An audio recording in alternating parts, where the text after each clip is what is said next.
Tuhan Allah kami, di persekutuan pagi ini kami datang menghadap hadirat-Mu. Biarlah kami boleh mengawali hari kami dalam persekutuan umat percaya, dalam doa dan dengan firman Tuhan. Dalam nama Tuhan kami Yesus Kristus kami berdoa. Amin. Pembacaan Alkitab dari Amsal pasal 3 ayat 5 demikian.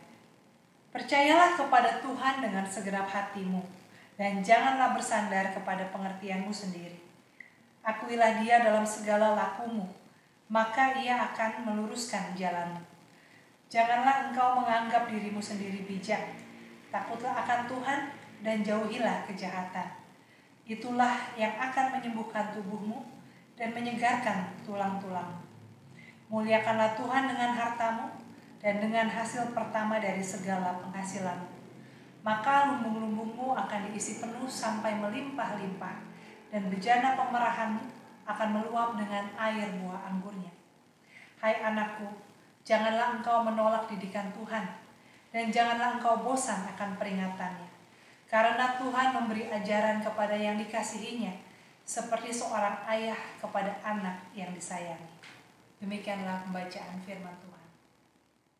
Saudara-saudara, saya mau mengajak kita untuk fokus pada Amsal pasal 3 ayat 8. Itulah yang akan menyembuhkan tubuhmu dan menyegarkan tulang-tulangmu. Atau kalau dalam bahasa Inggris dikatakan, this will bring healing to your body and refreshment to your inner self. Wah, sungguh suatu kabar yang menyenangkan. Siapa yang tidak mau tubuhnya disembuhkan dan batinnya disegarkan? Tapi saudara-saudara, apa yang menjadi syarat atau kondisi sehingga kita bisa disembuhkan dan disegarkan?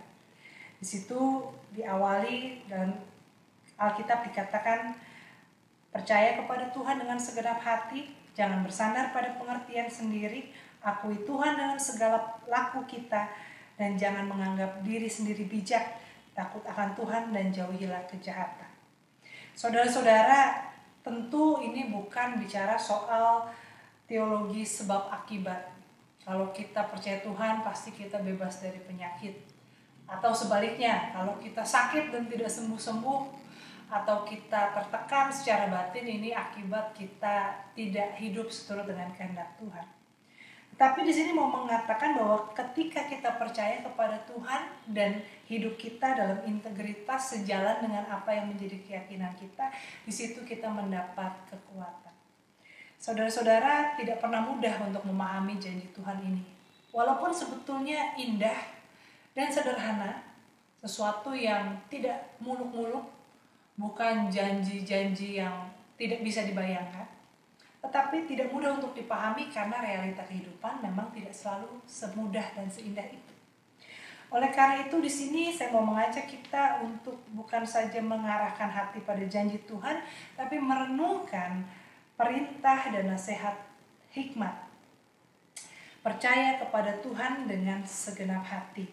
Saudara-saudara, percaya itu sendiri dalam bahasa Latin berasal dari akar kata yang sama dengan jantung, antara credo dengan cardio. Jadi percaya itu artinya menaruh jantung kita pada sesuatu. Jantung di sini bukan secara fisik, jantung kita cabut lalu kita taruh di gereja. Tetapi bagaimana apa yang menjadi sumber kehidupan kita, segala sesuatunya, segala resiko kita taruh di dalam Tuhan. Tanpa ada reservasi, nggak ada rencana cadangan. Jadi percaya sama Tuhan, tapi juga percaya sama tabungan. Nggak seperti itu. Percaya kepada Tuhan dengan segenap hati kita, artinya kita sepenuhnya berserah pada rencana dan kehendak Tuhan. Dan di sini saudara-saudara, artinya kita juga belajar untuk mensyukuri apapun yang terjadi. Dan percaya di sini juga disertai dengan hidup seturut dengan apa yang kita yakini, apa yang kita percayai. Nah, kalau hal ini bisa kita hidupi dengan sungguh-sungguh, saudara-saudara, maka yang pasti tulang-tulang kita bisa menjadi segar. Atau kalau dalam Alkitab bahasa Inggris, refreshment to our inner self. Batin kita disegarkan. Tapi bagaimana dengan kesehatan tubuh? Apakah pasti kita jadi sembuh kalau kita sakit? Saudara-saudara, ada banyak teori, termasuk juga teori medis yang mengatakan ketika pikiran kita positif, kita punya semangat, maka tubuh juga akan lebih cepat untuk pulih.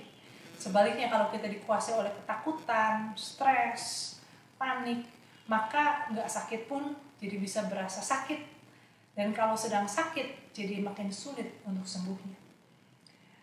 Memang bukan suatu jaminan bahwa pasti kita bebas dari segala sakit penyakit, apalagi di zaman seperti saat ini. Tetapi ketika tidak ada yang bisa kita lakukan selain menjaga kesehatan, makan dan istirahat yang cukup, maka punya pikiran yang berserah pada pemeliharaan Tuhan, tidak khawatir, hidup seturut dengan kehendak Tuhan, itu juga bisa menjadi sumber kekuatan kita. Di sini juga dikatakan jangan menganggap dirimu sendiri bijak. Saudara-saudara, kalau kita bicara soal pandemi COVID-19, ketika baru dimulai banyak orang yang denial, yang mengatakan nggak apa-apa lah kumpul-kumpul, ya. Lalu kemudian sesudah itu banyak orang yang menjadi panik, sibuk mengumpulkan banyak hal-hal yang dirasa perlu sehingga menimbulkan kelangkaan. Sikap seperti ini sebetulnya mengandalkan pertimbangan diri kita sendiri. Kita menimbang kita merasa kuat, merasa sehat, atau sebaliknya kita menimbang kita perlu menimbun dan sebagainya. Dan ternyata kedua hal sikap ini dan atau contoh-contoh sikap lainnya yang berdasarkan pada hikmat kita sendiri tidak membawa kebaikan. Oleh karena itu, percaya kepada Tuhan, beriman di dalam Tuhan juga harus disertai dengan pertimbangan-pertimbangan hikmat, kerendahan hati, kemauan untuk belajar, dan juga kemauan untuk taat pada aturan-aturan bersama. Biarlah kiranya saudara-saudara ketika kita percaya kepada Tuhan, kita selalu diberikan semangat, kekuatan, rasa damai, tidak perlu khawatir akan apapun karena Tuhan yang bekerja dalam segala sesuatu. Tetapi juga kita mengakui Tuhan dalam segala laku kita, sehingga kehidupan kita sebagai orang beriman tidak hanya menjadi berkat bagi kita, tapi juga tidak menjadi sandungan bagi orang lain, bahkan membawa kebaikan bagi banyak orang. Tuhan beserta kita. Mari kita menyatukan hati di dalam doa. Tuhan Allah kami, pada saat ini dalam segala kerendahan hati, kami mau datang menghadap hadirat-Mu.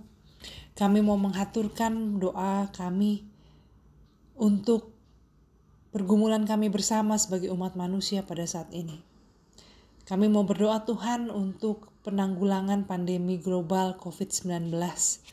Biar segala upaya yang dilakukan oleh pemerintah, oleh para tenaga medis, para saintis, dan juga elemen-elemen masyarakat dapat berhasil mengurangi laju penyebaran COVID-19 ini. Biarlah mereka yang sakit juga boleh berangsur sembuh, dan biarlah kiranya kehidupan kami boleh perlahan-lahan bisa berjalan bukan seperti dulu tetapi dengan lebih baik lagi. Secara khusus kami mau berdoa untuk bangsa kami Indonesia Tuhan. Biarlah dalam pergumulan kami ini Tuhan menyertai bangsa kami. Jauhkanlah kami dari perpecahan, adu domba, hasutan, kebencian. Tapi biarlah kami boleh saling menopang satu dengan yang lain, yang kuat menanggung yang lemah, saling berbagi, mencukupkan semuanya. Kami mau berdoa juga Tuhan untuk aparat keamanan, agar mereka juga bisa menghadirkan rasa aman, bukan ancaman bagi seluruh masyarakat. Kami mau berdoa Tuhan bagi para pekerja medis dan orang-orang yang terkait dengan pekerjaan medis. Biarlah kiranya Tuhan menyertai, melindungi mereka dan menjauhkan mereka dari segala yang jahat dan juga melindungi keluarga mereka. Saat ini kami juga mau berdoa bagi saudara-saudara kami umat muslim yang sedang menjalankan ibadah puasa. Biarlah mereka boleh menjalankan ibadah ini dengan sukacita dan juga dalam perlindungan Tuhan. Demikian juga kami mau berdoa Tuhan untuk ibadah-ibadah umat Kristen yang saat ini beralih menjadi ibadah virtual secara online. Tapi biarlah ini tetap boleh menyatukan hati kami, sekalipun raga kami mungkin tidak bisa bersama-sama. Dan biarlah kiranya gereja dalam segala elemennya boleh terus melakukan pendampingan, pengembalaan, menguatkan iman seluruh umat dan juga menyatukan persekutuan kami. Khususnya biarlah di tengah kesulitan ekonomi yang mulai terasa, gereja juga boleh berdampak dengan luas. Kami juga mau menyerahkan Tuhan keluarga-keluarga di masa karantina ini di dalam tangan Tuhan.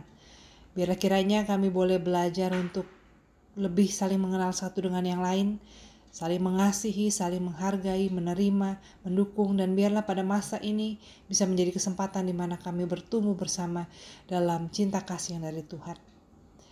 Demikian juga Tuhan kami berdoa bagi mereka yang sakit, khususnya di masa pandemi ini, ketika mereka harus sakit baik dirawat di rumah maupun di rumah sakit, dibayang-bayangi kekhawatiran dan tidak dapat dilawat oleh sanak saudara dan kerabat. Biarlah kiranya Tuhan menyertai mereka dan memberikan mereka kesembuhan, sukacita, semangat, dan pengharapan.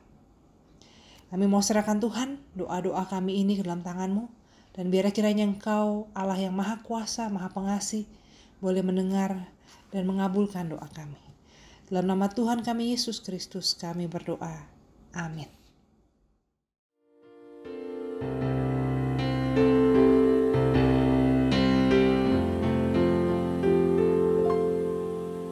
Kasih Tuhan